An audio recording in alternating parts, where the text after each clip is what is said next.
Hey guys, welcome back to my channel. Today I am going to be talking about all the books that I read in July. Now, I want to preface this by saying any amount of books that you read is good. Reading any amount in a month is amazing. Like, I think this whole competition, which I fall into, of trying to read as many books as you can, kind of diminishes my enjoyment of books. So I feel like now that I am reading less books than I usually was when I was like in college, I am starting to enjoy the books more. I ended up reading 5 books, and these are the books. So I'm going to start off with the first book that I read in the month. The first book that I read this month was A Court of Thorns and Roses by Sarah J. Maas. This book started my common theme for this month, so most of the books in here fall under this theme. I read this book because of a video I made with my best friend, which I'll put somewhere, I don't know which side, but I'll put it.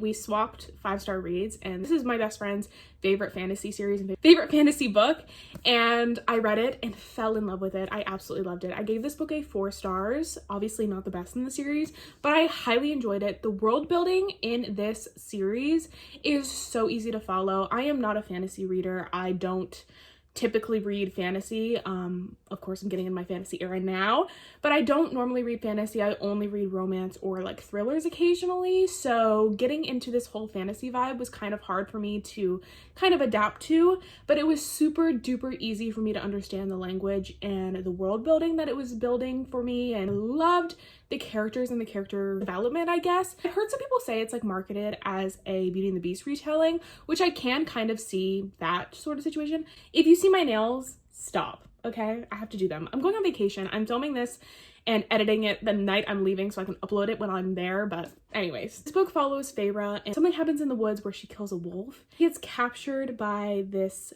fairy, and she ends up having to live with him, and stuff happens from there, and it is a crazy story. I really enjoyed it. The world building also, I'm such a visual reader, and the way that it was described, I genuinely know this place and can see it and just can imagine everything. So I would really recommend. And I love this cover. I feel like more authors should make red covers. Like, I don't know why, but red covers are so nice to me. I love them. Anyways, no one asked. But that was the first book I read. I gave it a 4 stars, highly enjoyed it, and I highly recommend reading this series. It is amazing. The next book that I read was Crimson River by Devney Perry. This is her newest release in the Eden series. I said this in a reading vlog where I also read this in, that I feel like Devney Perry's books are good. Like, they are well written, great characters, and I love the small town aspect and the found family, or just the family aspect in these books, but they're nothing spectacular. I don't think about these books when I put them away, but I buy every single one of them, and I want to buy more of her books because her writing is just so easy, and I read these books so fast. Like, I read them remarkably fast. Like, and I'm not a fast reader. I'm a moderately fast reader. Like, I'm not that fast, but I read these books like it's nobody's business. And I will say her writing's good, and my favorite part about these books is the family. Like, this follows one specific family. It follows the Eden's family in Quincy, Montana. Each book follows a different sibling and their relationship. This book followed Lila Eden, who owns a like coffee and bakery shop in the town, a very successful one, and something traumatic happens to her when she's on a walk, and this man, Vance, comes into town trying to find the man who did that to her. Relationship between Vance and Lila, and I really enjoyed this one. I gave this one a 3.75. It's definitely not the worst in the series, but it's not the best. I did really enjoy the mystery aspect to this and figuring out how you feel about the person who did it and all of that stuff. I really enjoyed that, and I like that Devney Perry adds sort of mystery stuff in her books because it makes it much more fun to read. So I really enjoyed this book. Again, nothing too crazy, but I always recommend this series for any small town lover because the small town vibes are there, and the family aspect, as I've said, is so good. I just fall in love with every single member of the family, and I love the dynamic between the family. Yeah, so I gave this one a 3.75. Then we move on to my favorite book read of this month. Like, I think about this book every single day, guys. I think about it every day, and that's not an exaggeration. I genuinely think about this every day. It's A Court of Mist and Fury by Sarah J. Maas, the second book the second book in the ACOTAR series. This book got a 5-star for me. I love this book. There is nothing wrong with this book. I can't really say too much about this book without spoiling the end, so I'm not going to talk about it. I'm just going to talk about my feelings. This book, oh my god, like, I genuinely, like, there were times in this book where I had to put it down and reconnect myself with planet Earth because I was genuinely foaming at the mouth and screaming at lines in this book. Like, the amount of quotes I have from this book that the male main character says to the female main character, Feyre, I literally had a freak out. I was sobbing. This book in the series did not, like, make me sob as much as this one. This one, what happens at the end and what I think is happening at the end, I genuinely was inconsolable. I needed so long to recover from that. Like, I couldn't even read on to see, like, how it gets resolved. I was like, this is horrible for me. This is hell. I need help. I can't do this anymore. I was like, this is too much. Because what happens at the end was so heartbreaking. Like, what you think is happening is so heartbreaking. And I was like, hey, so I'll just sob on the floor. I'm very passionate about this book, but I loved it. I loved seeing the different courts. It was a little hard to get adapted and get familiar with the different courts and the different places that we were going and the conflicts that were happening, but I really, really enjoyed all the characters. I love the characters in these books. Like, I love Feyre. I love Rhysand. Obviously, I love Rhysand. I love Cassian and Asriel, Mor and Amren. I love all those characters. I think they're so good, and I do still have a soft spot for Lucien. Okay, guys, I know that's really bad to say while I'm holding up this book. Like, I need you guys to be so nice to me. Okay, I need you guys to be nice to me because I still kind of love him.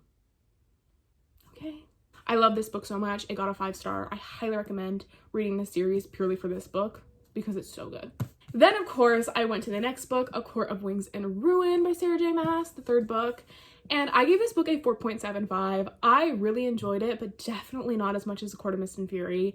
I knew I wasn't going to like it as much because I feel like A Court of Mist and Fury is more romance-based while also having that great balance for fantasy and getting to know the world, and I really enjoy that. I'm not saying I didn't love the war aspect, but it was leading up to the whole war that I was like, I could have done without some of this. But I did really enjoy this book. Like, I'm saying that as the one critique I have for this book. That is it. Everything else I loved. I loved, obviously, all the characters still. Loved seeing Feyre and the male main character. And what happens at the end of this book, I did say I didn't sob as much, but I was hyperventilating. I was so not okay what was happening because I was like, hello. I kind of knew it wasn't going to happen like that, but I was like, well, maybe it does. I was like second guessing myself. I was like, because I never spoiled it for myself, but I was like, maybe it does happen. Like, I'm like, I don't know what's happening. Like, I'm scared. I will say the action part of it, like the actual war, was the most interesting part about this book. So towards the end, it was the most interesting part. I thought it was really well written, and I did enjoy seeing Feyre and the rest of the people go out and do these different objectives to get to the war and to be prepared for it. I did like that. I loved seeing more about Mor. Her name makes it very difficult to say that sentence, but I loved seeing more about the character Mor. Really enjoyed this book. I gave it a 4.75. Would recommend you read it. And then finally, the last book I finished in this month is A Court of Frost and Starlight by Sarah J. Maas. I really enjoyed this. For it being a novella in the series, I really enjoyed it. Something about me is that when I read books, I absolutely love seeing the characters do nothing. I love seeing them just bond.